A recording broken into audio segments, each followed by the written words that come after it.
The famous case of Titus Oates, where he lied under oath in court, and because of this, several innocent people were executed.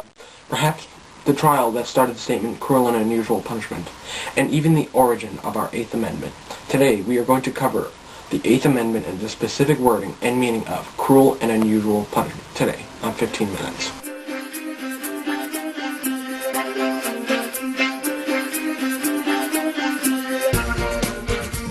Our Eighth Amendment is verbatim of the English Bill of Rights, 1689.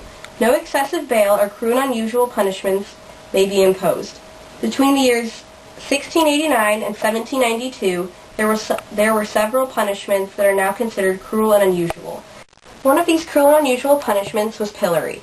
Pillory is a device where the person's head and hands are secured in a wooden frame, which is usually placed in a public place where passers-by can taunt them and throw garbage at them. The main purpose for such a device is public humiliation. Oates went through a punishment such as this for his crime, became so offensive to people because it was done annually. As such, the English Bill of Rights included a cruel and unusual punishment clause. One example of cruel and unusual punishments is the case of Catherine Hayes in 1726. She was in her 30s when she hired a Thomas Woods and a Thomas Billings to kill her husband, John Hayes. For indirectly murdering her husband, she was burned at the stakes, which was most often used as a punishment for being accused of a witch, treason, and murder. Types of ways to be burned at the stakes. The first way was to use a bundle of brushwood piled around a wooden stake, which the prisoner was attached to with hoops and chains. The second method was to tie the condemned to the stake and to pile the brushwood around them. That way, it hid their suffering inside a wall of flames. The last possible method of burning at the stakes was the fate of at least 32 women between 1735 and 1789, tying a prisoner to a near vertical ladder, the top of which was tied to a frame, and then swinging them down onto the fire. One famous form of capital punishment is death by the guillotine. The guillotine was a mechanical device using gravity to decapitate its victims. The device was named after Dr. Joseph Ignace Guillotin, who first came up with the idea to deliver punishment by mechanical decapitation. The device was created in France by Antoine Louis and Tobias Schmidt, which was first used in 1792 on Nicolas Pelletier. Ironically, Louis XVI, who signed the law into effect for people to die by mechanical decapitation, was killed with this device.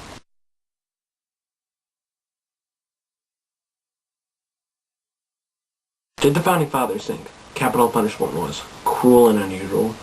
If they considered it cruel and unusual, would hanging still be going on around that time? Until the 1890s, hanging was the primary method of execution used in the United States. The concern with the cruel and unusual punishments was the way punishments were being carried out. Hanging was around for so many years because the one being hanged was not going to suffer physically. It would not inflict humiliation. Hanging is still around this very day. It's an alternative method to lethal injection in the states of Washington and New Hampshire. Today, in the U.S., more than 33 states have capital punishment. Michigan was the first state to abolish the death penalty back in 1846.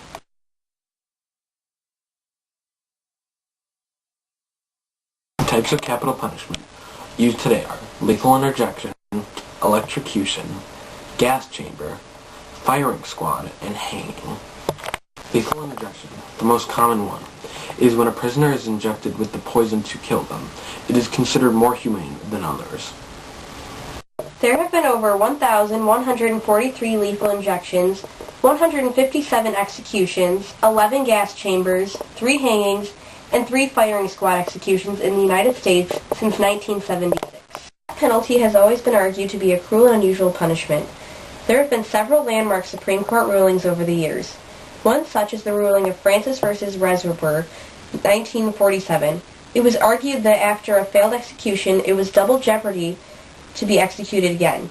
The resulting ruling stated that it was not a violation of the double jeopardy clause of the Fifth Amendment. One of the more famous cases is Furman v. Georgia in 1972, where it was ruled on the requirement for a degree of consistency in the application of the death penalty. This ruling effectively established a 4-year moratorium on the death penalty, but was reaffirmed in Gregg v. Georgia in 1976.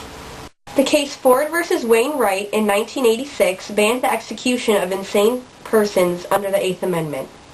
One of the most recent ones, Kennedy versus Louisiana in 2008, ruled that states may not impose the death penalty for a crime against a person where the victim's life wasn't taken. All of these rulings have had one effect or another on capital punishment in the United States, where it was just for one person or a wide array of people. It has both stopped and caused the executions of convicts.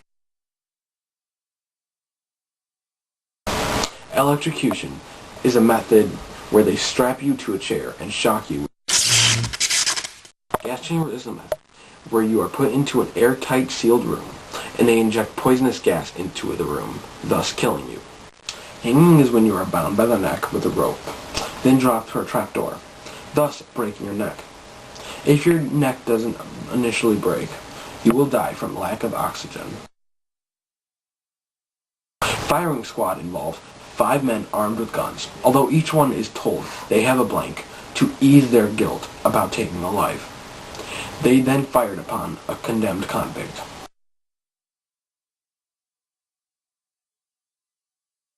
Capital punishments today are much more humane than they were 100 years ago. Lethal injection is by far the most humane.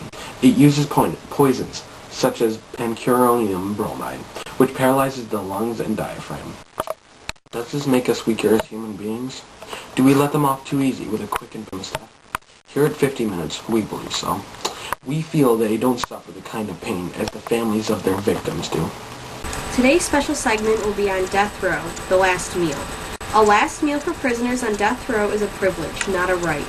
As of September 21st, 2011, prisoners on death row in Texas won't have to worry about their last meal because they will not get one. The state of Texas decided that they will no longer participate in the tradition of the last meal for death row prisoners because of a man named Lawrence Brewer. On September 21st, 2011, the date of Brewer's execution, Brewer ordered 2 fried chicken steaks, a triple meat bacon cheeseburger, fried okara, 1 pound of barbecue, 3 fajitas, a meat lover's pizza, a pint of ice cream, and a slab of peanut butter fudge with crushed peanut. When his massive order was brought to him, he refused to eat it. Now all the prisoners on death row in Texas who request a last meal before their execution will be denied.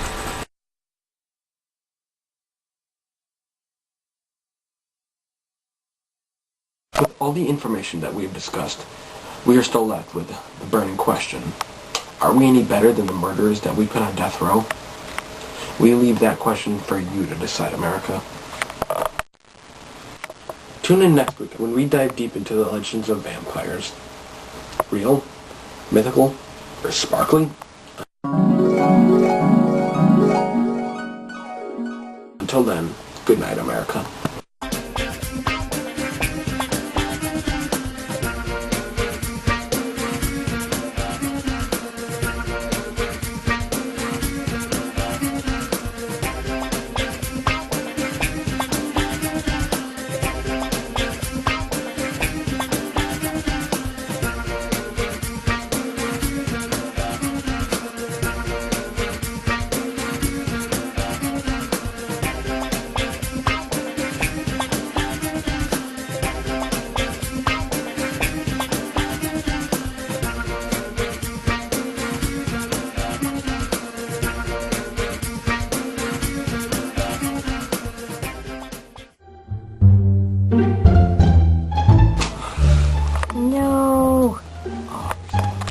The death penalty is unusual. Stop. Our Eighth Amendment is verbatim of the English Bill of Rights. Stop! I trapped that. Please kill me.